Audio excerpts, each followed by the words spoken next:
Hi, I'm Dr. Laura Davis. Today I want to talk about how you might be overfunctioning in your relationship. So if you're new here, go ahead and hit the subscribe button and the notification bell. This is a space where I talk about different topics in mental health. And if you're ever wanting a video on a certain topic, I can do my best. Just pop it in the comments down below. But for today, let's talk about how sometimes we can overfunction in relationships. And what specifically I want to talk about is the difference between being supportive in a relationship and trying to be a savior in a relationship. So, trying to save in a relationship tends to not work very well because this is where the overfunctioning comes in. You're trying to take over for the other person, do the responsibilities of the other person, try to kind of take control of what the other person is doing. The intention might be good, you might be trying to do something for them. But the problem is a couple of things. Sometimes it can feel invalidating to the person. Maybe they're not wanting to be, quote, fixed. It also can lead to a shift in dynamic of the relationship where you always are the caretaker and you always take on that role and never really get a break from that. And then that can leave you feeling pretty resentful. If it's like, I'm always doing this, I'm always doing that. But to that person, it's like, oh, okay, well, they always have covered it. So no big deal. They're not realizing that it might be harmful or hurtful to you, that you are maybe sitting with all of this resentment. So some examples of saving might be, kind of maybe making all of their appointments or trying to do all their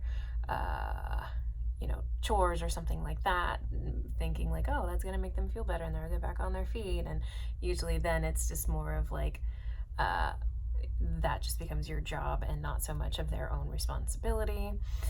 So things that can be like a lot of pushing where or trying to take care of things. So maybe, instead of trying to help them, help a person get a job, you're just giving them money all the time.